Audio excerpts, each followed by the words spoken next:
Bien, salut mes leaders, Patrice Ouellette, ici fondateur de la méthode 48 heures où chaque semaine je discute de productivité et de leadership à cœur ouvert pour te permettre d'atteindre tes objectifs professionnels, réussir ta vie personnelle et devenir une source d'inspiration pour les autres. Vous savez, dans un monde où tout va tellement vite, on est souvent trop éparpillé, hyper connecté. Gérer son temps, son attention et son énergie de façon optimale, c'est tout un défi. Mais tu es au bon endroit si tu recherches des solutions pour amener ta performance et ton sentiment de réussite, autant dans ta vie personnelle que professionnelle, à ton prochain niveau. Ton temps est précieux, it's showtime now! Bien, salut mes leaders, Patrice Ouellette, fondateur de la méthode 48 heures. Mais bienvenue à nouveau à cet épisode où on va poursuivre sur la lancée de la dernière épisode où on se questionnait sur l'importance fondamentale de bien identifier ces 5 zones d'activité stratégique. Pourquoi qu'on veut bien les identifier? Parce qu'on veut se sortir de l'occupation, de l'urgence, où on est constamment pris à la merci de notre environnement. On veut réussir à se sortir de ce tourbillon-là pour réussir à créer davantage de valeur. Et la vraie valeur pour le succès à moyen et long terme se situe presque toujours dans les activités à haute valeur ajoutée, ce que j'appelle, moi, les activités stratégiques. OK? Et ce que je veux faire avec vous, c'est vous donner 7 zones d'activité stratégique et je suis convaincu qu'avec ces 7 zones-là, on va aller un petit peu plus loin que lors de la dernière émission, lors de la dernière épisode, je devrais dire. Et ça va vous permettre, pour vous, de déterminer quelles sont vos zones d'activité stratégique. Qu'est-ce que vous devez privilégier, que vous avez rarement le temps de faire parce que vous n'avez pas encore repris davantage de contrôle sur votre quotidien. Et ces activités-là, comme on en a parlé lors du dernier épisode, elles sont rarement urgentes. Pour ne pas dire presque jamais. Tu ne te réveilles pas un matin pour te dire « faut que je coach mon monde et ça presse, c'est urgent, il faut faire ça rapidement, mettons toutes nos énergies là-dessus ». Ça n'arrive pas comme ça. On ne se réveille pas un matin en se disant « ça presse, il faut améliorer la communication ». C'est pas de même que ça arrive. Pourtant, la zone de communication, ça peut devenir une activité drôlement stratégique et qui peut vous dégager un avantage compétitif. Donc, je veux vous donner 7 grandes zones, 7 catégories d'activités stratégiques et en dessous de chacune, je vais vous donner des exemples concrets. Ça va probablement vous permettre à vous d'identifier, faire le ménage dans tout ce que vous avez à faire et de déterminer quelles sont ces zones-là pour vous. Également, dans l'émission, on va se demander, un coup que je les ai identifiés, qu'est-ce que je fais avec? Donc, on va avoir des stratégies concrètes pour qu'un jour, vous puissiez commencer à passer plus de temps sur ces activités-là qui, comme je le disais, vont créer de la vraie valeur dans votre business, dans votre carrière, dans votre profession, dans votre métier, peu importe ce que vous faites. Lorsqu'on travaille dans sa zone d'activité stratégique, on est sur la vraie valeur. Lorsqu'on est toujours dans les activités tactiques, on est pris dans l'occupation, on est pris dans les urgences, dans les imprévus, dans les meetings de dernière minute, dans des meetings trop longs, dans des meetings où j'ai même pas besoin d'être là et je continue à rester assis sur ma chaise, à écouter en me demandant qu'est-ce que je vais faire en fin de semaine. Est-ce que je devrais inviter Jean-Pierre? Est-ce que je devrais inviter Yannick et son chum? C'est ça. C'est qu'on perd un temps fou à chaque semaine parce qu'on est dans le tactique ou dans des activités qui génèrent très, très peu de valeur. Alors, allons-y, d'entrée de jeu, la sphère des finances. La sphère des finances, c'est souvent une sphère d'activité stratégique. Et croyez-moi, autant au niveau personnel que professionnel, vous pourriez décider, exemple, cette année ou ce trimestre-ci, premier trimestre, deuxième trimestre, peu importe, je veux mettre l'accent sur mes finances. Je veux regarder comment ça que je ne réussis pas à me mettre plus d'argent de côté. Mon argent va où? Donc, le prochain trimestre, je vais m'acheter une application comme exemple Quicken. Je vais rentrer mes dépenses et je vais commencer à comprendre. À vous, mon argent? Elle va-tu chez le Tim Hortons ou le Starbucks? À chaque jour, je vais me chercher un Starbucks ou deux. Puis à chaque jour, je dépense un 10 $ en café, multiplié par 5 jours, parfois même le week-end, ça fait 60 fois 4. C'est-à-dire que je dépense 250 $ par mois, en café. Je ne sais pas, mais je ne comprends pas pourquoi il m'en reste pas plus que ça. Et ce qui est drôle, vous savez, dans la société d'aujourd'hui, et ça s'applique à moi aussi, parfois je regarde 10 ans en arrière, 20 ans en arrière, je regarde l'époque où j'ai été étudiant et je vivais pratiquement avec rien. Et quand je regarde aujourd'hui, je manquais de rien non plus. Et aujourd'hui, quand je regarde ce que je gagne, il me semble qu'il n'en reste pas beaucoup plus qu'avant. Hein? On dirait que notre rythme de vie continue à toujours croître. On se paye des plus beaux voyages, on a des plus grosses maisons, on se paye parfois des plus belles voitures. Lorsqu'on va au restaurant, on ne se gêne pas. On ne regarde pas le prix de la bouteille de vin. Peu importe, là. C'est un peu ça qui est magique dans la société d'aujourd'hui, c'est que plus on en gagne aussi, plus on en dépense. Et si on ne prend pas le taureau par les cornes, on risque de se ramasser si on n'a pas automatisé ses économies pour mettre de l'argent de côté automatiquement, exemple, sur chaque paye. C'est difficile. C'est difficile de se ramasser un patrimoine, si on peut dire, pour plus tard, parce qu'on augmente le rythme de vie, puis on profite davantage de la vie. Donc, l'aspect finance, c'est un aspect excessivement important. Il peut y avoir une activité stratégique derrière ça. Moi, je regarde cette année, dans ma business, au moment d'enregistrer ce podcast-là, on est début 2023, mais cette année, dans ma business, je traque vraiment mes ventes par semaine. C'est une micro-business, je suis pratiquement solopreneur maintenant. J'ai quelques collaborateurs qui travaillent avec moi, qui ne sont pas des employés, donc qui sont des contractuels, si on peut dire. Et puis, je veux m'assurer que ma structure de dépenses, comme on dit en bon québécois, est tight. Hein? Ça prend juste un petit trou pour couler un gros bateau. Donc, je veux m'assurer que l'endroit où je mets de l'argent, ça vaut la peine de la mettre. Okay? L'autre chose, cette année, que j'ai décidé de mieux traquer, c'est que mon entreprise prend de la croissance quand même assez rapidement. J'ai un objectif, je le partage dans mes programmes, de faire 1,5 million sur à peu près les 2 prochaines années. Je pense être en mesure de me rendre là. Vous allez me dire, waouh, c'est des gros objectifs. Ben oui, j'en ai toujours et je vais toujours en avoir des gros objectifs. Mais avec ce que j'ai mis en place dans les 2 dernières années, c'est tout à fait possible. Par contre, pour arriver là, comme je veux demeurer dans la structure actuelle de solopreneur, je ne veux pas avoir d'employé. Donc, ça m'a amené à vraiment à regarder pour chacun des programmes que j'ai, quelle est ma marge brute. Est-ce qu'il y a des programmes, exemple, j'ai un programme avec dans telle industrie pour supporter les équipes de gestion qui me rapportent 200 000, mais ce programme-là, quand je regarde tout ce que ça prend pour le faire vivre, si on peut dire, pour le garder en forme, ce programme-là, les ressources que ça prend, le temps que je dois y passer, c'est là que je veux mesurer. Je veux mesurer c'est quoi la marge brute de mes programmes. Donc, voyez-vous, moi, j'ai décidé, en fonction de mes objectifs, moyen et long terme, de focusser sur ma structure de revenus et en même temps, d'avoir un œil serré sur ma structure de dépenses. Donc, il y a des gens qui pourraient dire, je pense que je le mentionnais dans le dernier épisode, moi, mon cycle de conversion des devises, du cash flow, de mes trésoreries, est très long. Je fais des grosses ventes. On a une croissance absolument exceptionnelle. Puis on signe des gros contrats. Mais avant que l'argent rentre, c'est long.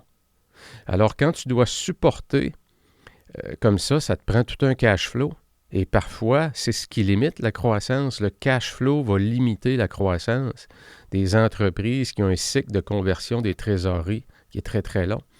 Donc, peut-être que ça va nécessiter beaucoup plus de temps de votre part avec le contrôleur, avec un fiscaliste, avec un comptable, avec un spécialiste peut-être en start-up, peu importe c'est quoi votre environnement, votre écosystème, mais ça va nécessiter de votre part du temps, ça va nécessiter votre attention, donc ça devient une activité stratégique. Que si vous ne mettez pas de temps sur cette activité-là, qui est la conversion de mon cash flow, la conversion de mon cycle de vente, bien, ça peut mettre en danger la survie de mon entreprise. Donc, pour certains, comme je le disais, ça peut être les revenus, les marges brutes, le cash flow, trésorerie. Ça peut être, pour certains, ça peut être, exemple, dans les usines de fabrication. Je regarde, j'étais en contact une bonne partie de ma carrière dans l'environnement Toyota. Donc, tout ce qui est ce qu'on appelle le gaspillage. Peu importe dans quel type d'usine que vous êtes, il y a beaucoup de gaspillage. Donc, le gaspillage, en termes parfois le gaspillage, ça peut être des mouvements des gens. Les gens se déplacent beaucoup pour aller chercher des pièces quelconques, des accessoires pour continuer à faire leur travail. Bien, le temps qu'ils se déplacent, multiplié par la quantité d'employés que vous avez, bien, c'est une activité qui génère très, très, très, très peu de valeur ajoutée. Donc, il y a du gaspillage à l'intérieur de ça. Il y a peut-être des rebuts. Voyez-vous, on peut retrouver beaucoup de rentabilité derrière les activités de gaspillage. Il y en a qui vont prendre des initiatives qu'on appelle pour amener leur production dans une approche lean, donc une approche qui va permettre d'être beaucoup plus efficace dans sa façon de travailler à moindre coût pour augmenter ses marges brutes. Et quand tu augmentes tes marges brutes, bien, tu te donnes des options. Tu peux soit garder ça pour toi, pour les actionnaires, pour rentabiliser davantage, ou si tu as des grandes ambitions de travailler la ligne du haut, comme on dit, être plus agressif dans le marché pour faire plus de ventes, bien, l'avantage que tu as par rapport à tes compétiteurs, c'est que tu as la marge de manœuvre pour baisser les prix et encore faire de l'argent. Donc, voyez-vous, la sphère finance, la sphère du modèle économique, si vous voulez, c'est toujours un axe stratégique. Est-ce que pour vous, elle est suffisante pour choisir quelque chose de particulier derrière cette sphère-là, cette sphère économique, et que ça devient, exemple, pour votre année, cette année, mes 5 activités stratégiques, il y en a une qui est dans la sphère finance, et cette année, comme je vous disais, moi, dans mon cas, je vais travailler sur la marge brute de mes programmes. Concrètement, ça veut dire quoi? Ça veut dire que les personnes qui travaillent pour moi, les sous-contractants, bien, quand ils passent du temps, qu'ils me facturent, je leur demande cette année de facturer leur temps par programme. Donc, ça ne change rien à ma facture, mais ça me permet, à la fin du mois, à la fin du premier trimestre, je vais être en mesure de voir dans quel programme que j'ai dû avoir le plus de ressources. Ça m'a coûté combien? Et je compare ça avec quoi? Avec les revenus de chacun des programmes. Ça me permet d'évaluer la rentabilité et le potentiel et le futur de ce produit-là. OK? Donc, l'aspect finance. L'aspect RH, il y a toujours des activités stratégiques derrière les ressources humaines et je vous en donne quelques-unes. L'évaluation du personnel. L'évaluation du personnel, c'est souvent quelque chose, moi je regarde par expérience, on doit constamment pousser sur en tout cas, dans ma carrière, ça a été mon expérience. C'est pas quelque chose qui est fait de façon nécessairement proactive. C'est quelque chose qui doit être poussé un peu par en haut et parfois exigé. Parce que c'est lourd à faire, les gens n'en voient pas nécessairement les bénéfices. Les bénéfices d'évaluer le personnel à court terme dans la journée sont pratiquement nuls, mais les bénéfices de bien comprendre le membre de l'équipe qu'on a, qui est une superstar, mais lui, dans 2 ans, il se voit déjà dans le siège, la personne qui l'évalue. Aïe, aïe, c'est important que tu le saches, ça. C'est important que tu saches c'est quoi le plan de carrière, ou la personne qui est un peu perdue, ou la personne que ça va mal à la maison, et sa conjointe ou son conjoint lui dit, écoute, ton travail, là, je suis pas sûr que tu devrais continuer à le garder. Ça demande trop d'heures. Moi, j'ai besoin de toi davantage à la maison. Donc, tout ça, tout ce qui touche la sphère évaluation, vous devez être au courant de ça. Pourquoi? Pour augmenter votre rétention de personnel, pour pouvoir aussi recruter à l'interne plutôt que constamment être à la merci de l'externe, pouvoir faire grandir vos gens. J'ai toujours privilégié dans ma carrière des gens qui avaient un peu moins d'habileté, mais qui étaient loyaux à l'entreprise, parce que d'un, ils partageaient les valeurs de l'entreprise. Il connaissait le style de gestion qu'on avait, l'approche qu'on avait avec les clients, avec les employés, avec nos fournisseurs. Et je trouvais que c'était toujours plus facile. L'autre chose, c'est quel message que ça lance aux nouveaux employés qui rentrent, quel message que ça lance à tout le monde dans l'entreprise.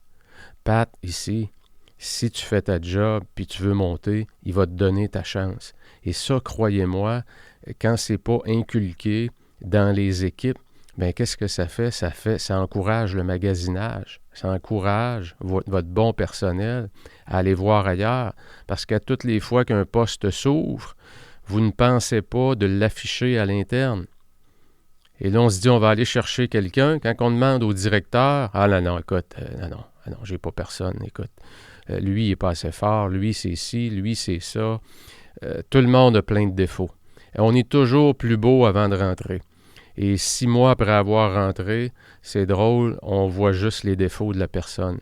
Je vous invite à passer beaucoup plus de temps, surtout dans le contexte d'aujourd'hui, à mieux identifier les forces de vos candidats, les forces de votre personnel. Travaillez là-dessus, développez-les, mettez plus de temps. Et sincèrement, dans le contexte actuel où la pénurie de main-d'œuvre, de bonnes ressources, c'est pas un problème passager, c'est un problème, je crois, qui va marquer cette décennie-là quand on regarde la pyramide d'âge.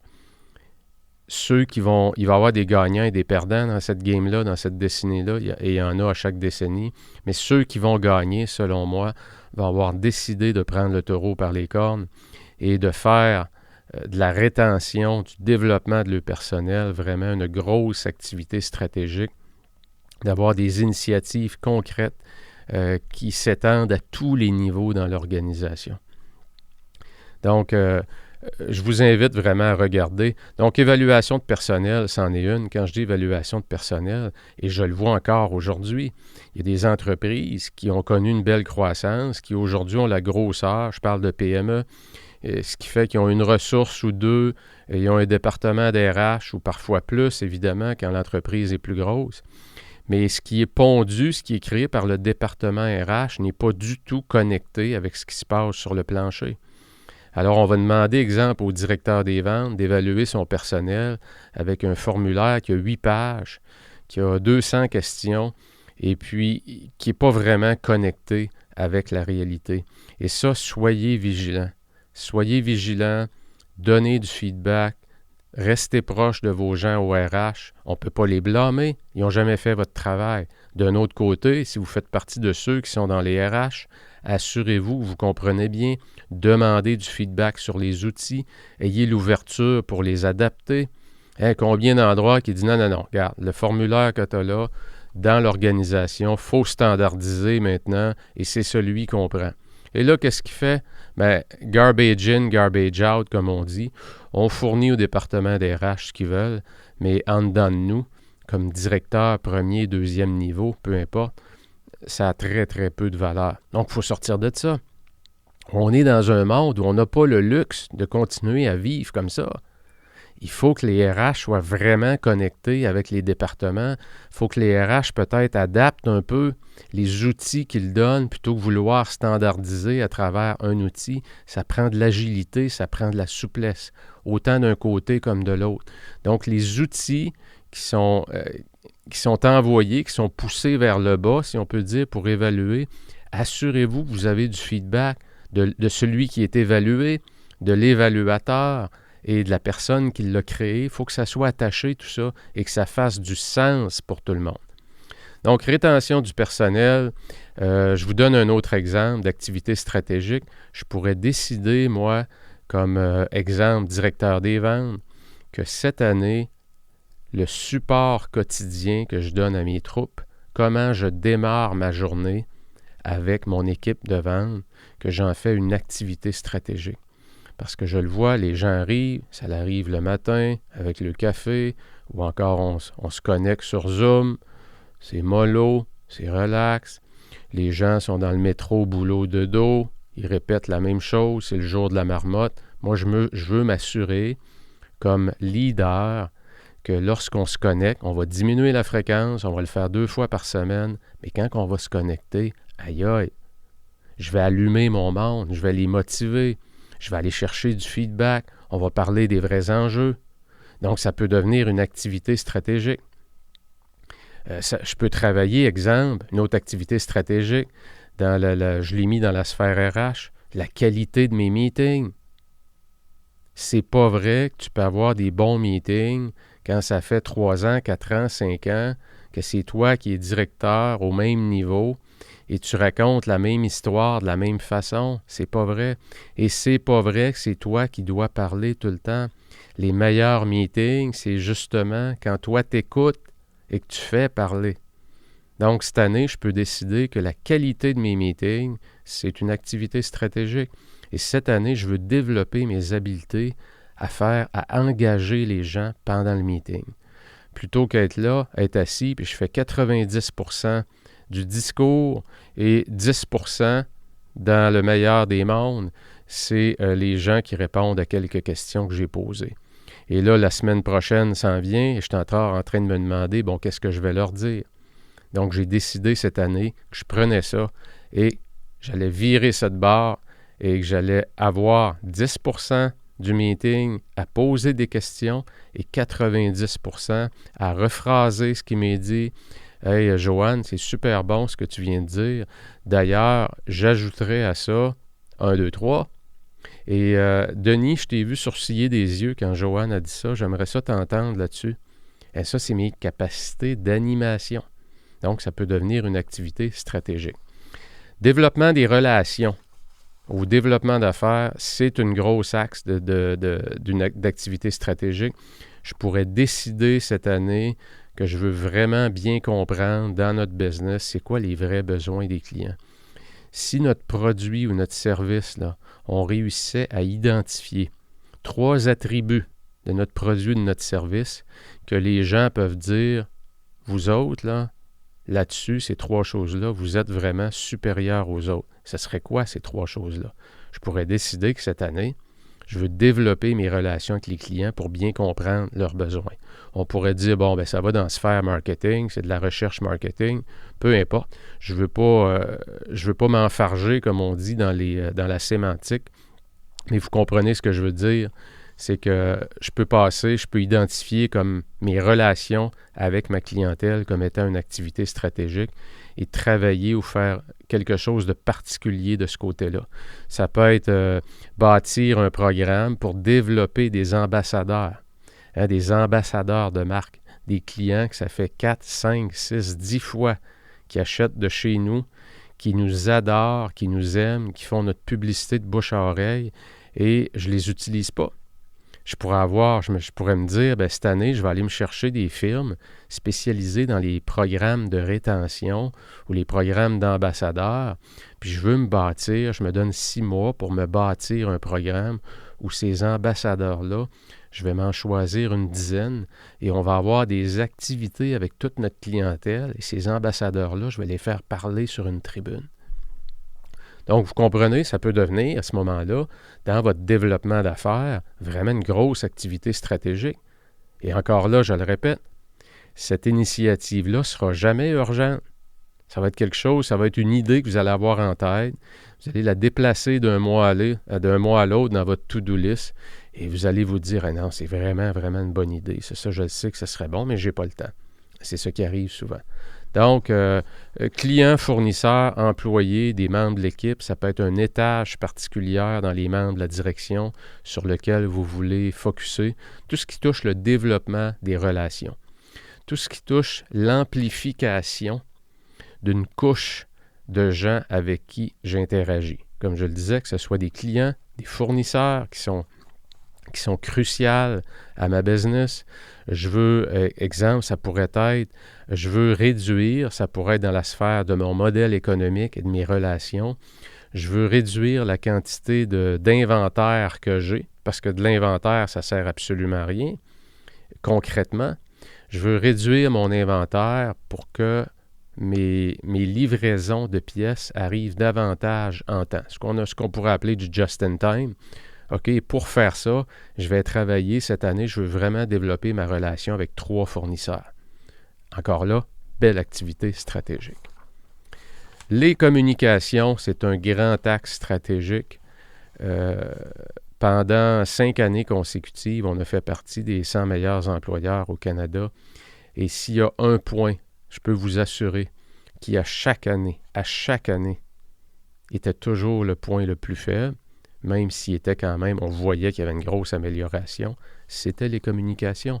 On avait beau en faire autant, et croyez-moi, on en avait des activités de communication, des town hall meetings, des meetings mensuels. On partageait souvent, sans dire le bilan, mais notre état des résultats, les revenus, les dépenses qui restent dans le bas, les employés qui avaient des questions bien spécifiques. On y répondait, c'était très transparent. Je me rappelle aussi qu'on faisait des journées ou ce qu'on appelait des transferts de postes. Donc, on avait une journée dans l'année. Exemple, le technicien chez Lexus, je me rappelle très bien, était venu passer une journée avec moi. Lui avait décidé de choisir mon poste comme quelque chose qui l'intéressait. Qu'est-ce qui se passait? C'est que chaque employé dans l'entreprise peut aller vivre le poste qu'occupe une autre personne dans l'entreprise.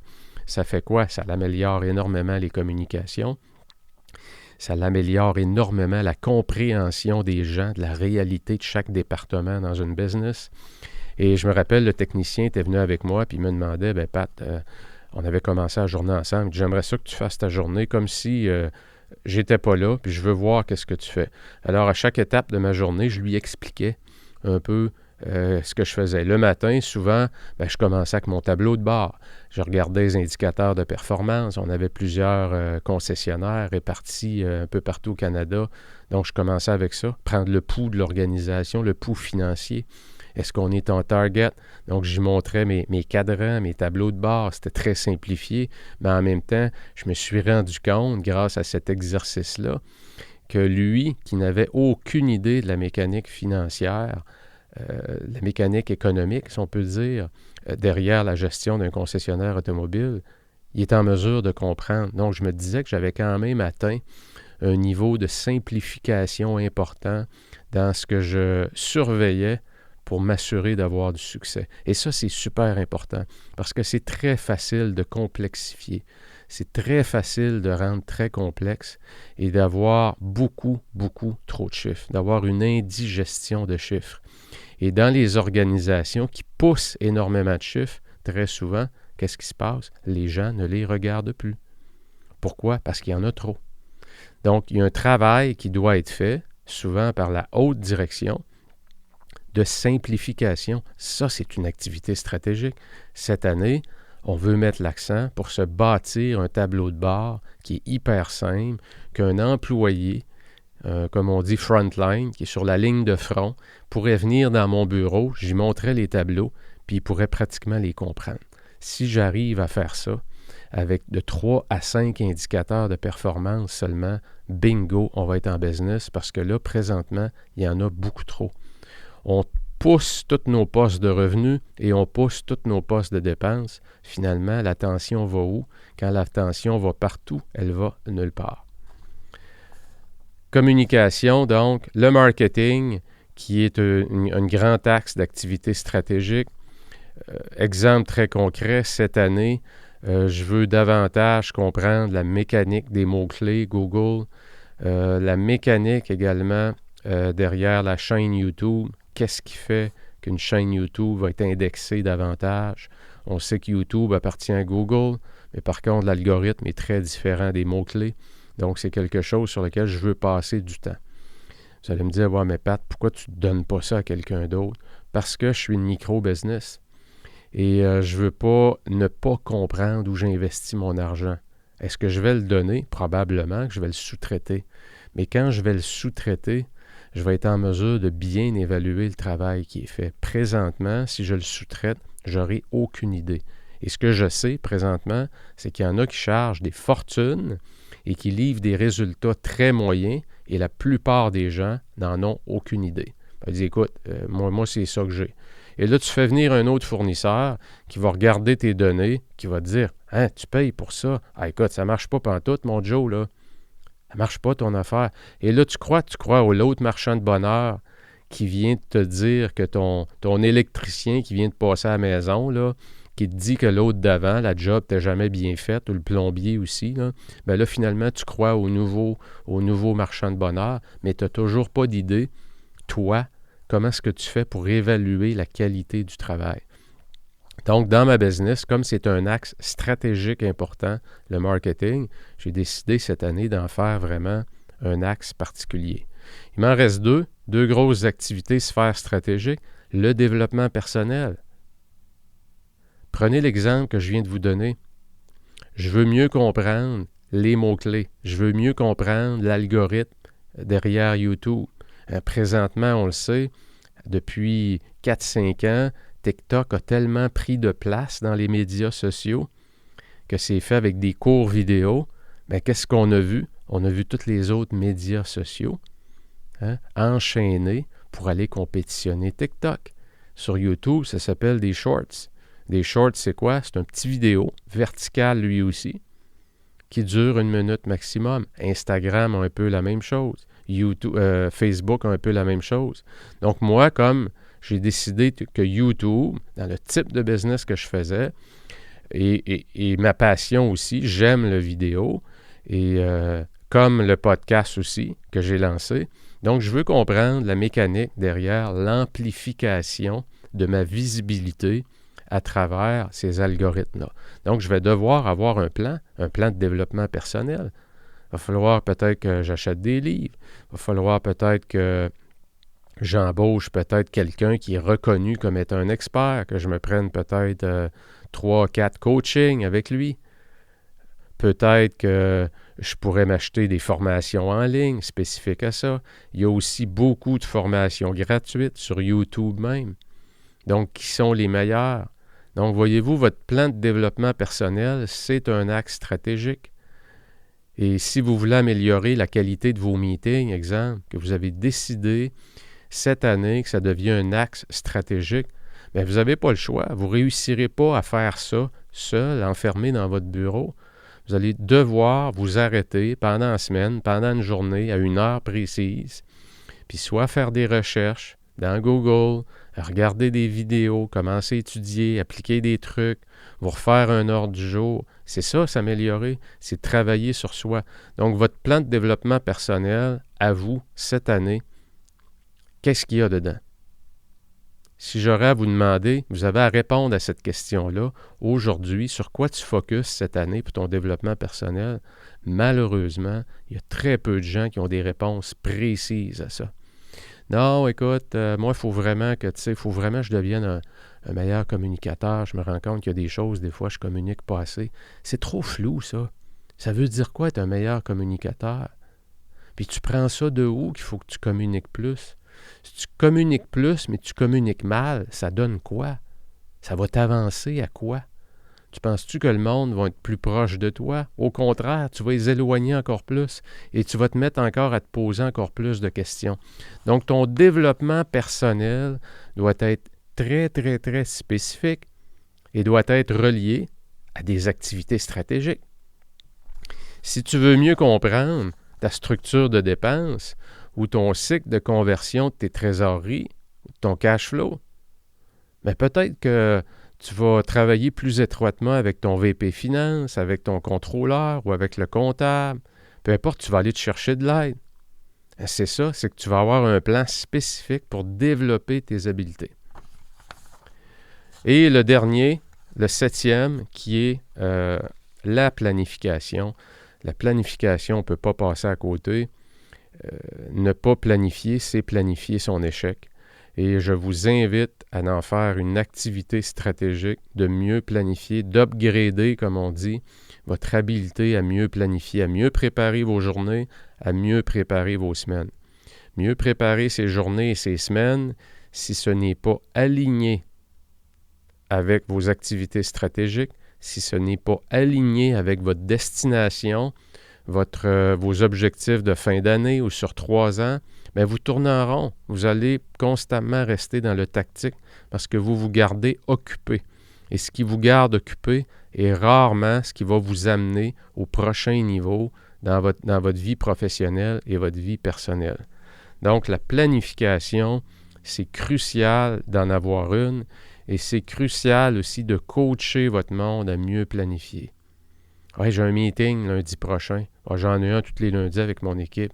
OK, tu pourrais-tu mieux planifier ces meetings-là? Si tu serais mieux planifié, est-ce que le vendredi, peut-être, tu pourrais peut-être rencontrer ton équipe le vendredi matin puis lui donner des devoirs pour que lundi, plutôt que ce soit moi qui parle devant le monde pendant 1 heure, que je vais leur demander lundi, faire un tour de table, ils vont nous faire part des réponses qu'ils ont trouvées aux 3 questions que je leur ai données. Voilà, j'ai planifié, j'ai des meetings de meilleure qualité parce que j'ai mieux planifié aussi et je suis intentionnel dans où je m'en vais. En faisant ça, c'est aussi une forme de coaching. Je développe mes ressources. Fait que voyez-vous, à cause d'une bonne planification, je suis en train de toucher à 3 cadrans précis. Je suis en train de coacher mon monde, je suis en train de les développer, je suis en train de faire des meilleurs meetings et je suis en train de devenir un bien meilleur leader à travers une intention qui était de mieux planifier et préparer mes meetings. Alors, c'est les 7 grandes... il y en a sûrement d'autres et je vous invite à ne pas vous gêner pour en prendre d'autres, mais à travers ces 7 grandes-là, j'ai l'impression qu'on va y retrouver au minimum 80, la loi de Pareto toujours qui s'applique, 80% des activités stratégiques vont être parmi ces 7-là de façon assurée. Je vous parle rapidement de 4 types de planification et on en a abordé dans la dernière émission, mais je veux aller peut-être un petit peu plus loin. C'est un coup que j'ai bien identifié mon top 5. Cette année ou ce trimestre-ci, je veux focusser sur ces 5 activités stratégiques-là. Donc, il va me rester quoi? Si je veux que ça l'arrive, comme c'est jamais urgent, mais c'est important, je vais devoir aller déposer ce qu'on appelle des blocs de temps. Des blocs de temps, c'est quoi? C'est que dans le futur, je prends un engagement envers moi-même. C'est ça que je fais quand je dépose des blocs de temps dans mon agenda. Je me projette dans le futur. Je regarde mon agenda, mon calendrier, et je me dis mercredi matin, il n'y a rien à l'agenda, il n'y a pas de meeting. Parfait, je vais aller déposer un bloc de temps de 8h30 à 10h. Je me mets un bloc de 90 minutes, ce que moi j'appelle des sprints de travail. Je vais me couper des médias sociaux, du téléphone, des courriels, et je vais travailler sous forme de sprint de travail, donc en intensité, pendant 90 minutes. Donc, du deep work qu'on appelle, du travail en profondeur. Je vais travailler sur mon cycle de conversion des devises avec le contrôleur. Voilà, c'est ça. Donc, je veux vous donner 4 types de planification. Première, planification horizontale. Okay? La planification horizontale, comme son nom le dit, donc c'est l'horizon, ça veut dire que je pourrais décider que... Puis je vous donne ce que j'ai fait pendant à peu près 3 ans. Okay? Les extrémités de la semaine, je les gardais dégagées. Donc, c'est le lundi et c'est le vendredi. Je vais vous expliquer pourquoi. Mais mardi, mercredi, jeudi, je pouvais avoir une récurrence. Exemple, mardi matin de 8h à 9h. Mardi, mercredi, jeudi, de 8h à 9h. J'ai 1 heure sur mon tableau de bord. À tous les matins. Mardi, mercredi, jeudi. Et là, je pouvais, le lundi, je pouvais avoir un indicateur qui était moins bon.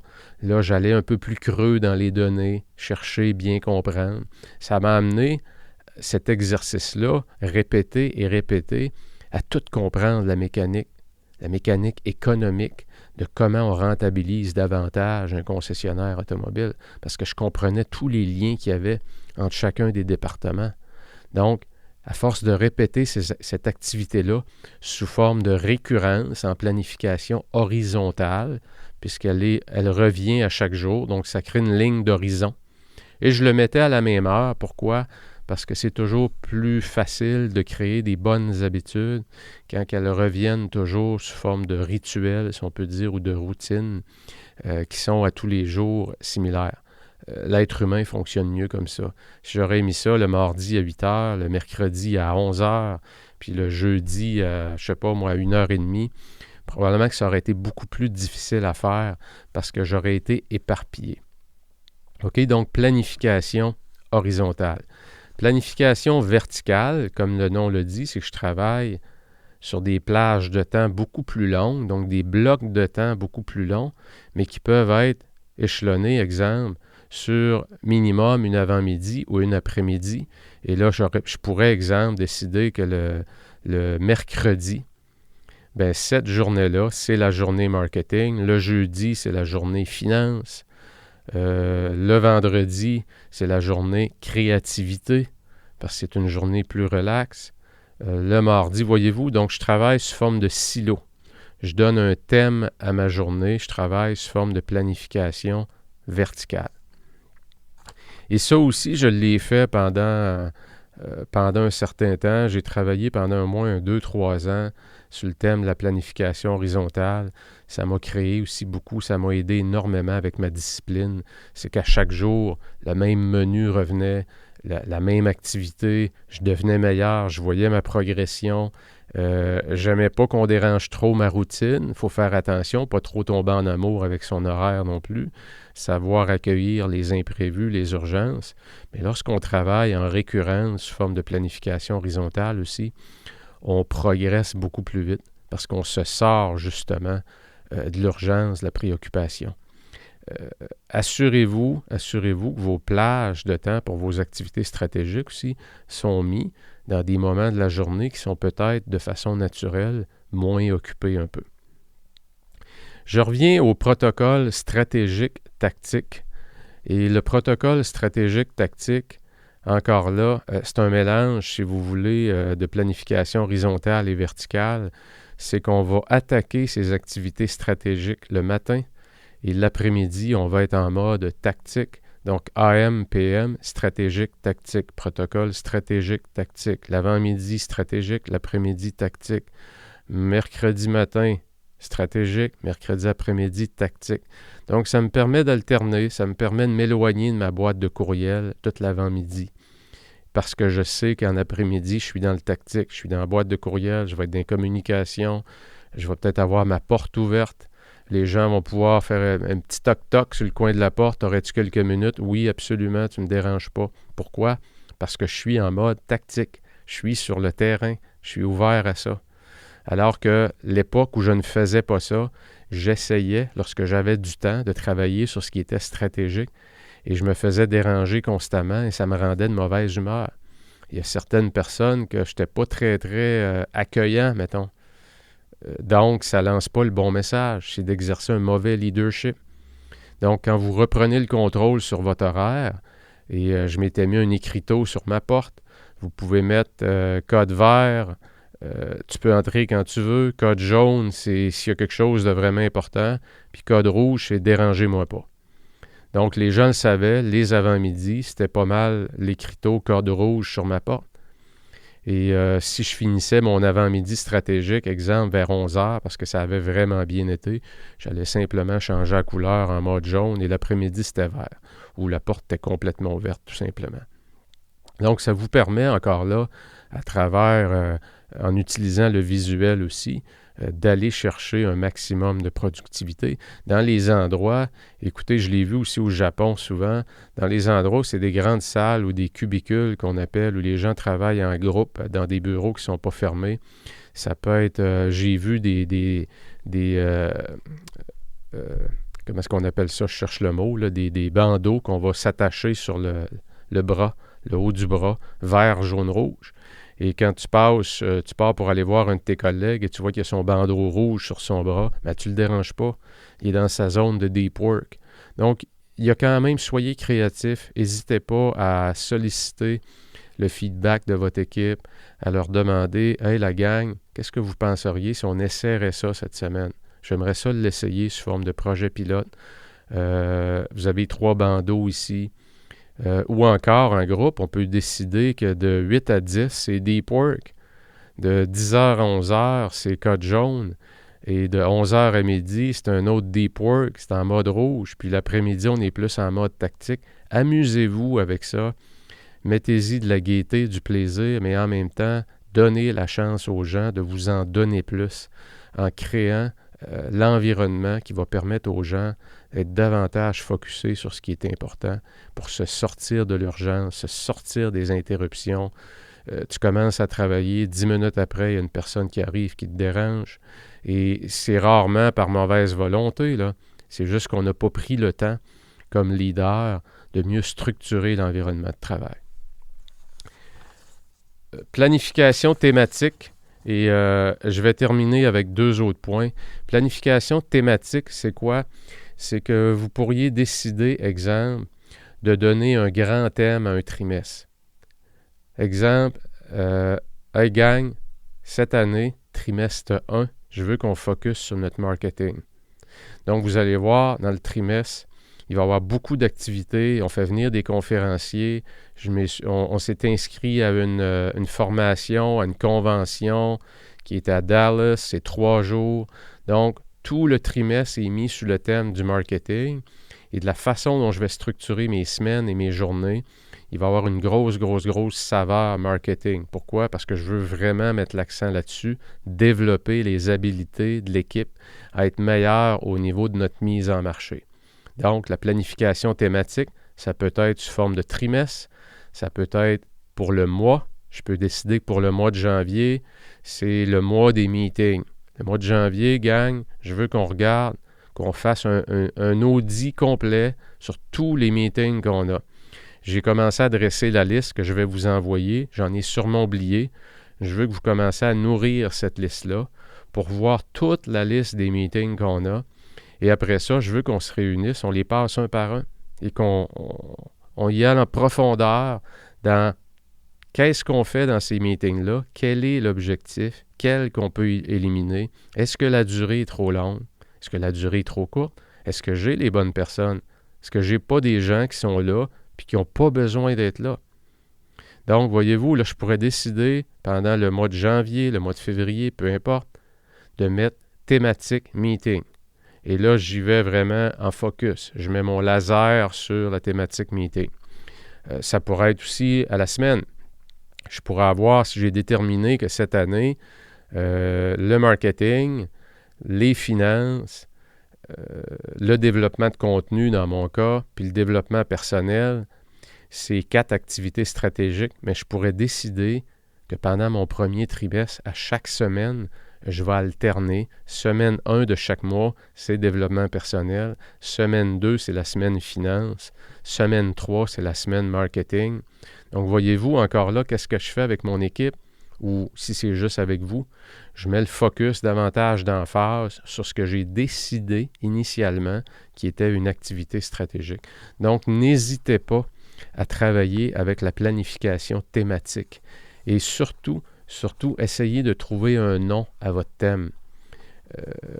Dans le domaine militaire, je pense que s'il y a un endroit où les thématiques et les noms qu'on va donner, je prends l'exemple d'un exercice où je vais aller en février qu'on appelle Faucon alpin. Bien, Faucon alpin, c'est quoi? C'est un exercice de vol tactique en montagne. Donc, Faucon alpin. Donc, pour vous, c'est quoi? Qu'est-ce qui serait le fun? Demandez à votre équipe. Ils peuvent vous sortir des noms parfois qui vont avoir beaucoup d'humour. Ça mobilise vos ressources. Et lorsqu'on dit ce mot-là, ce thème-là, ça a tellement plus d'impact plutôt que de dire c'est la semaine du marketing qui est plus drabe, si on peut dire. Donc, ayez pas peur de vous amuser avec ça. Dernier point pour terminer, c'est sur un outil souvent qu'on va utiliser qui est le to-do list. Je sais qu'il y en a qui n'ont pas de to-do list. Je vous encourage énormément parce que un calendrier et un to-do list, c'est sans doute les 2 outils non négociables que ça vous prend pour mieux planifier. Par contre, je vais apporter un bémol sur votre to-do list. C'est que les gens qui deviennent bons à vraiment bien utiliser le to-do list, aussi on devient très souvent un peu obsessif. On a tellement peur d'oublier des choses, et c'est pour ça aussi le to-do list qui va être utilisé, c'est documenter nos idées. C'est vrai, il ne faut pas que j'oublie ça, plutôt que garder ça dans notre esprit, et c'est sûr, les chances qu'on l'oublie sont très élevées. Je vais le mettre tout de suite dans mon to-do list. Je vous invite à... Ça serait dans la sphère planification. OK? Si la planification, pour vous, c'est une activité stratégique, bien, une belle sous-activité sous la sphère de planification, c'est de mieux structurer votre to-do list et de documenter dans votre to-do list Moi, c'est de même que je l'ai monté. J'utilise Microsoft To Do et j'ai mes 5 activités stratégiques. Donc, j'ai mon top 5 stratégique qui est une ligne. Et quand je clique là-dessus, bien, il va s'ouvrir un développement de mes 5 activités. Et là, je vais pouvoir documenter. Pourquoi je fais ça? Parce que je veux toujours que mes activités stratégiques demeurent sous mon radar visuellement. Pourquoi? Parce que le quotidien, ce qui me garde occupé, va finir par reprendre le dessus. Donc, à toutes les fois que j'utilise mon to-do list, où là, je vais avoir du stratégique et du tactique, si je n'ai pas indiqué dans mon to-do list qui est vraiment stratégique et que je ne l'ai pas visuellement vu, les chances que je demeure trop occupé par une multitude de choses documentées à faire dans mon to-do list sont excessivement élevées. Et partez avec un principe tellement simple, c'est que ça n'arrivera jamais dans votre vie professionnelle que votre to-do list va être vide. Ça n'arrivera jamais. Plus vous allez en faire, plus il va en avoir à faire. C'est un puits sans fond. Donc, en partant avec ce principe-là, demeurez vigilant, justement pour pas que votre to-do list gère votre quotidien. C'est le calendrier qui gère le quotidien, ce n'est pas le to-do list. Le to-do list, c'est là justement, c'est une extension de ce qu'il y a dans votre esprit, dans votre tête, pour ne pas l'oublier, et c'est correct comme ça. Ça va vous rendre plus performant, absolument. Mais il ne faut pas que le to-do list devienne la façon que vous avez de gérer vos journées et vos semaines. Si c'est le cas, vous allez toujours être occupé. Vous allez toujours être dans l'urgence. Vous allez toujours être dans les petites choses à faire très, très, très tactiques qui vous créent de la dopamine, qui vous créent du plaisir. On va mettre un petit crochet à côté. « Hey, j'étais une méchante journée aujourd'hui, 12 crochets. Hey, c'est quelque chose. D'habitude, c'est toujours 3-4 tâches que je réussis à faire. Aujourd'hui, exceptionnel, j'ai réussi à en faire 12. » Mais ces 12-là, ils n'ont rien à voir avec tes activités stratégiques. Puis tu es content. Bien, si c'est ça ton quotidien, là, il faut que tu commences à te poser des questions. Est-ce que c'est vraiment ça? Pourquoi on me paye? Est-ce que c'est vraiment là que je produis de la grosse valeur ajoutée? Et c'est là, quand on commence à se poser ces questions-là, des questions de qualité, qu'on commence à avoir des réponses de qualité. OK? Donc, juste un bémol sur votre to-do list, vous assurez que ça ne devient pas c'est pas avec le to-do list que vous gérez votre planification et vos journées. On gère ces semaines et ces journées avec un agenda, avec un calendrier, que ce soit Outlook, que ce soit Google, calendrier Google, peu importe lequel que vous prenez, ça n'a aucune espèce d'importance, mais ça n'en prend un. Un calendrier, c'est un engagement que vous prenez dans le futur avec vous-même. Une to-do list, il n'y a pas de date là-dessus. Il y a peut-être une date d'échéancier que ça doit être fait, mais il n'y a pas d'engagement précis au moment où vous allez le faire. Donc, ça vous laisse à la merci de votre quotidien. Écoutez, j'espère que ça vous aide, j'espère que ça l'éclaircit pourquoi il est fondamental pour vous de bien identifier vos axes stratégiques, vos vecteurs d'efforts, à quel endroit vous allez diriger vos efforts pendant l'année et que vous êtes convaincu, vous le savez très bien, que si vous augmentez le temps que vous passez sur vos vecteurs stratégiques, votre business va s'en porter mieux, votre carrière va progresser plus vite, votre vie personnelle va être mieux calibrée. N'oubliez pas, là, dans les activités stratégiques que je vous ai nommées, j'ai resté sur la sphère professionnelle. Mais dans la sphère personnelle, il y en a aussi. Oubliez-les pas, là. On prendra un autre épisode pour en parler. Mais si j'ai juste identifié des axes stratégiques professionnels, c'est super. Prenez le temps pour regarder dans vos relations et dans votre santé aussi quel axe stratégique je vais privilégier. Cette année, moi, j'ai décidé de privilégier mon alimentation et je vais le privilégier pour l'année au complet. Je travaille vraiment fort là-dessus et sincèrement, je suis vraiment content du début d'année que j'ai. J'ai pris des décisions importantes. Je suis allé me chercher un coach en nutrition. J'ai déjà eu des sessions de coaching qui ont été, comme on dit, game changer. Et je sens déjà que j'ai un autre niveau d'énergie l'après-midi que je n'avais pas avant. Donc oui, j'ai travaillé beaucoup. L'année passée, j'ai travaillé beaucoup sur le sommeil. Pourquoi je ne suis pas un bon dormeur de nature? Donc j'ai étudié le sommeil, j'ai compris les phases, j'ai mesuré mon sommeil avec 2 instruments spécifiques. Je l'ai documenté, j'ai regardé mes courbes, j'ai essayé de comprendre l'anxiété, comment ça affecte mon sommeil. J'ai compris comment j'avais mon rituel du soir, quel impact il avait sur mon sommeil. Donc, j'ai décidé, en planification thématique pour l'année, de mettre au niveau de ma santé le thème du sommeil. Cette année, ma grande thématique pour mon année, c'est mon alimentation. OK? Parce que le sommeil, là, je commence à comprendre une meilleure calibration. Je connais mes boutons. Bouton vert, bouton jaune, bouton rouge. Et quand je dérape, le soir, le mercredi soir, jeudi soir, puis finalement, je reste accroché sur mon iPad, sur YouTube, à regarder une tonne de vidéos. Et il est rendu 11h moins quart, 11h, et ça fait 2h30 que je suis sur YouTube. Je le sais que je vais mal dormir. Mais ça m'arrive encore de m'enfarger, comme on dit, de trébucher. Mais ça m'arrive pas mal moins qu'avant. Je dors beaucoup mieux et surtout, je comprends qu'est-ce qui fait que je vais bien dormir. Et je comprends aussi les mauvaises habitudes qui fait que je vais mal dormir. Alors qu'avant, je me disais juste que j'étais un mauvais dormeur. Donc, voyez-vous, c'est ça, aller en profondeur et je vous invite à le faire vous aussi. Donc, n'hésitez pas à me mettre vos commentaires. J'espère que ça va vous aider à transformer votre vie, vous aussi. Et j'utilise souvent l'analogie des ongles. Hein.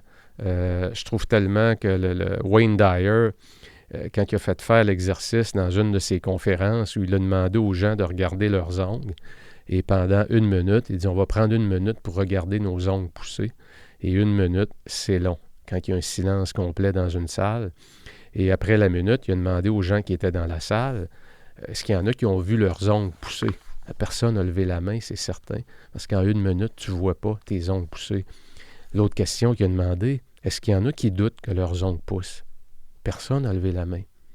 Donc, quand vous travaillez sur vos activités stratégiques, il se produit exactement la même chose. Vous n'aurez pas le sentiment immédiat que ça progresse. Mais c'est sûr que vous faites des pas de géant. C'est comme vos ongles, OK? Parce que vous travaillez vraiment sur les bonnes choses.